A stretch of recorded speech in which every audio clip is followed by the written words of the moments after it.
And it's that business has been, oh my God, thank you. Isn't it kind of funny Crazy. too how like the best businesses that you create are the ones that are solving the challenge in your own endeavor? Like you figure out how to grow your own business, grow your own self, take care of your own problems, and then you realize, if this was a solution for me, how many other people need the same solution? Sometimes I think people look for like, hey, what's the solution for people? It's like, well, what problem are you experiencing?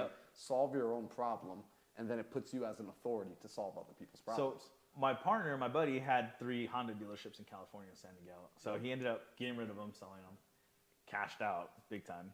And he's like, bro, let's just go into this, and we're entrepreneurs now. He's like, thank you for opening my eyes that there's more to the car business than the car business. So he got out, and he was a way higher level guy than I was, right?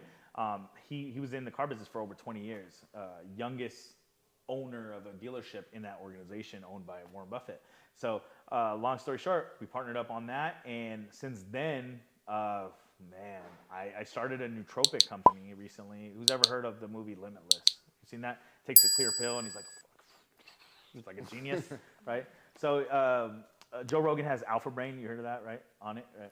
So we created our own. It's called Infinity by Limitless Nootropic, and we recently released that, and I'm trying to get it into Walmart and Target. It's going pretty good just from my social media, from selling it there. But it's giving me the opportunity to just try other things. Me and him started a production company. He's my partner. Shout out to James. And he started off as my camera guy. I was paying him to follow me around all fucking day and do YouTube videos of me making quesadillas and fucking around with my dog and doing dumb shit, right? And now we're partners, 50-50, not like, 80-20, like 50-50. So my philosophy is like partnering up with good operators and owning a small piece of a lot of pies, right? I don't have to be the big man on campus. I just have to partner up with good people that I know I can bring value, and they're going to bring value. And here's one thing that I learned. In this whole process, because I've kissed a lot of frogs before I got a prince, if you know what I mean. It's called partnering up for a reason, okay? You partner up. I see a lot of people that are friends, and then I'm like, what are you guys doing? They're like, oh yeah, we partnered up, we're wholesalers, da da da. I'm like, all right, so what do you do? I do da. And then what do you do? And they're like, oh yeah, I'm the partner. I'm like, okay, so what do you do? Like, what is your role? And then you start to realize, like, whoa, this guy's he's not doing shit. And then this guy, he's your partner. Oh, yeah, he's been my friend. I've known him since I was in elementary school. Okay, cool. So you're in? Yeah, I'm partner. Oh, okay, so what do you do? Oh, yeah, I just kind of help out with the CRM and stuff. I'm like, all right, cool. For the 0 deals you guys are doing. So you start to realize that when you partner up with somebody, you should partner up. And like I said, when you partner with somebody, it's a marriage, right? You can have operating agreements that are short-term partnerships and long-term partnerships, but you should always make sure that when you're partnering with somebody that they're bringing something to the table. It's like a marriage, it really is. Tino, let's talk about that for a second, because I think that's one of the most common issues I come to when people reach out to me. They're asking for help and they're telling me and my partner, and just like you, I ask them, what does your partner do? And oftentimes I find partners that have the exact same personality types, the exact same skill traits. There's no yin yang. Exactly. So when you're looking for partners, because you leverage partnerships very strategically, what are some of the things that you do to vet, hey, this will be a good partnership? And is it always that, sometimes I want to kind of preface it with this, that people might be good friends, but terrible partners. Absolutely.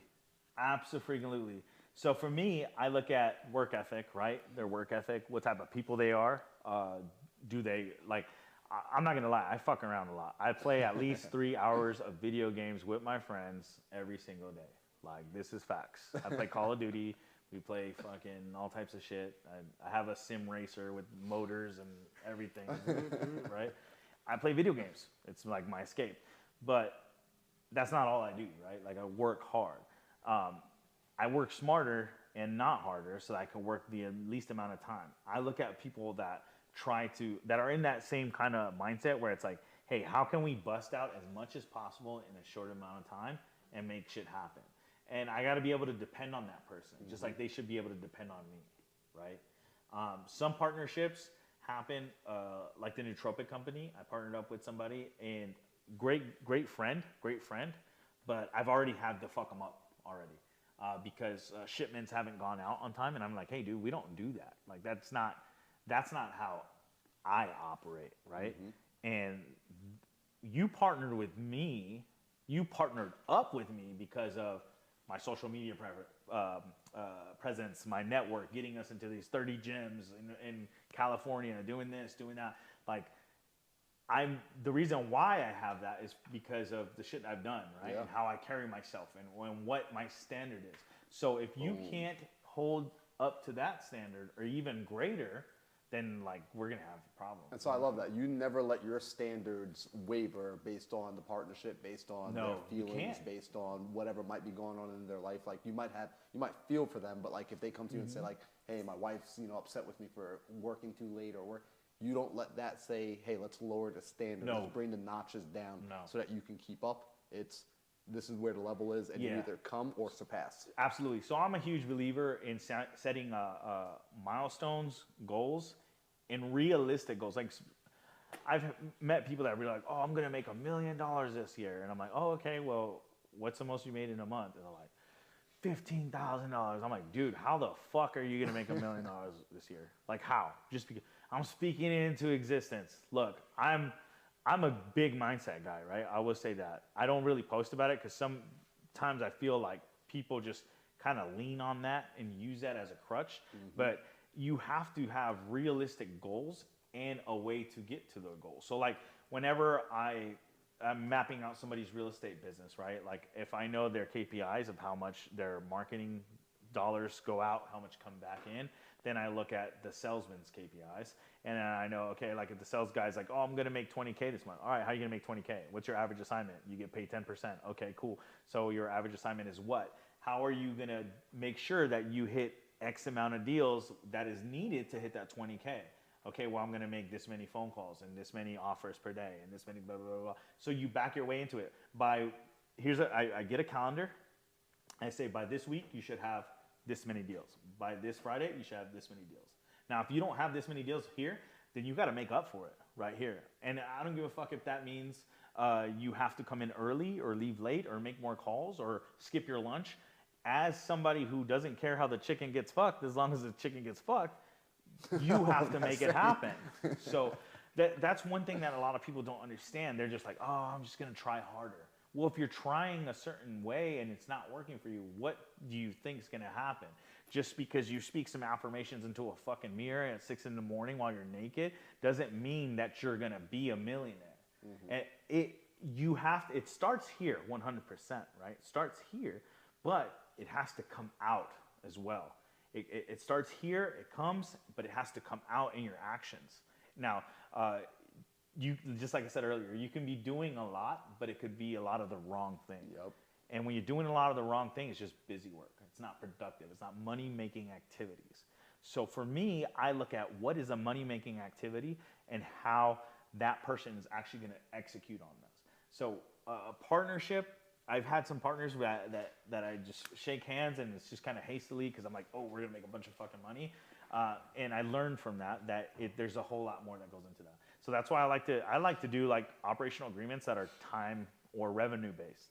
Like, hey, let's do like a 6-month partnership and then we'll see how it goes. It's like we're going through marriage counseling for 6 months. Yeah. And then we'll see if we're going to tie the knot. That's huge. So like setting an agreement that, hey, if we can't make X amount of dollars up until this point, we're basically going to amicably part ways at that point in time, or we'll reassess what this relationship looks like. Absolutely. Because most of the times people, all fucking day, people come up to me with like, hey, in my DMs, hey, dude, I got an idea for you, Shark, or like, da-da-da, can you partner up with me on my roofing business? Da-da-da. I don't know shit about roofing, right? I can help you with business, sales and marketing. That's all they all are, right? But I don't know you like that. And of course you want to partner up with me, because if your shit was working, you wouldn't be looking to partner up with me, right? That's my first thought. Then it's like, okay, what are you going to bring to the table besides just hard labor, right? So I need to figure out like what it is that you're going to do. You're in an operational agreement. That's why when people are like, oh, we're partners, do you guys have an operational agreement? No. All right, you guys are just friends. you guys are just friends, you have to have deals together. Absolutely. And there's nothing wrong with that, right? But that's just you're making money, but you're not going to live to the fullest of your potential in your business because you don't have anything outlined with not requirements, expectations, mutually agreed expectations of, hey, bro, you're going to be in charge of this, this, this. I'm going to take care of this, this, this. Fair enough? Sound good? Cool. Let's sign on dotted line. So I love that. So if people are looking at partnerships, it's like you guys really need to be sitting down and thinking about what are the expectations that I'm going to be able to hold the next person to? What's the standard that I'm going to be able to hold them to? And if you're not comfortable having that kind of conversation on the front end, it's not a partnership. It's not a relationship that you should ever begin. And if you're both bringing the same skills to the table. And what I like is, and I want to ask you this, and I want to ask you like one more question, which is within the partnerships that you come into, right? You just said you're looking for an operational partner. Yep. Right? So they bring the other side of the table. Like you're not saying like, hey, I'm going to get into roofing. Time for me to learn everything about roofing. Right. It's expected that your partner did to learn everything about roofing. Absolutely. You did the sales. Like you have your trick, you have your niche, you have your, hey, I'm good at this. I'm going to continue to get great and be better and better and better at this thing. So although you're doing many things, you're doing one thing in many places. Bingo. That's what a lot of people don't understand. You don't have to be good at everything. You just have to be good at a certain thing where people see the extreme amounts of value that you bring, and you just plug and play. I look at it like a plant, right? Your business is a plant. Whatever you do, you start watering it, it starts growing, it starts growing, it starts growing. Now, you grew this beautiful plant, and you're like, wow, it's so beautiful. I wish I could do it again in another business. Well, you can. Just fucking do the same thing in another plant, and then you pot it, and you just start it, and then add some more fucking soil and new seeds, and do the same thing. Now, if I can do the same thing in a bunch of businesses where I'm co-owner, and these are businesses, they're not like, you know, it's not just an LLC, right? Like a lot of people are like, oh yeah, I own fucking 45 businesses and da da da da da. I'm like, okay, yeah, you drive a $40,000 car. Not that there's anything wrong with that, but I'm just saying, I see it, right? Like if you have 40 businesses that aren't producing X amount of dollars, then just fucking shed the fat, like, you know, trim the fat and focus on what. Yeah, dude, get that one up. So for me, like, I've always been good at kind of like juggling, but sometimes I get kind of spread too thin, and I realize, hey, dude, if I didn't have this project, because I call businesses projects until they're fucking like moving, you know what I mean? Like moving. It's not a business to me, right? Until it's making real good money every single month. So I call them projects, and if this project is not doing it, then I'm just gonna take a break from that, and I'm gonna focus on these ones until these are good and they're delegated and they're kind of hands off. Then I can move to this one.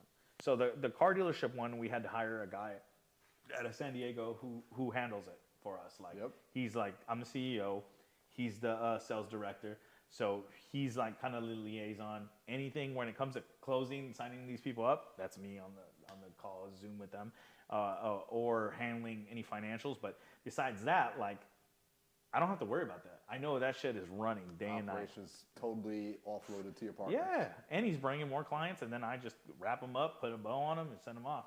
And that's the beauty of it. Once you get to a certain, and you can train somebody, right? They're never going to be as good as you when you start to scale your business. You might get to 80% of your capacity, which is good, of your capability, excuse me, but you'll never have that 100%. But until you can kind of let go of that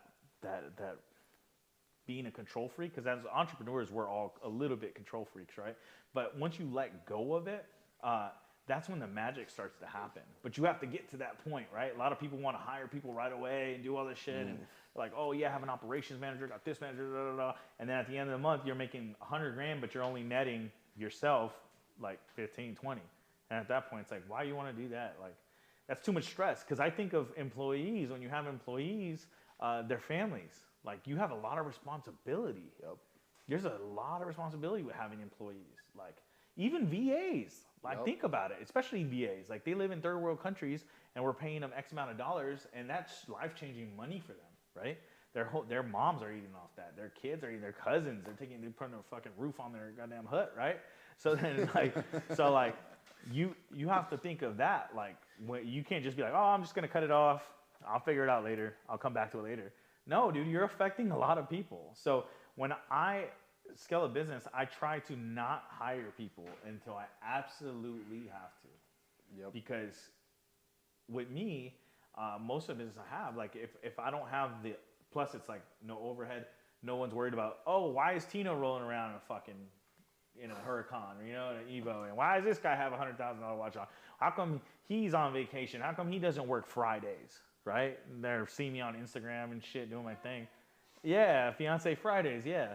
So like you start to deal with that, and it's like, and here's another thing. I'm gonna go on a tangent again. Like if you guys hire somebody or get employees or anything like that, like never, ever, ever hold them back, right? Always be transparent with them, and have real life goals. Ask them where they see themselves in a perfect world. What do they want to achieve while they're with you and after you, and throw it out there like you assume they're leaving, and see what they have to say.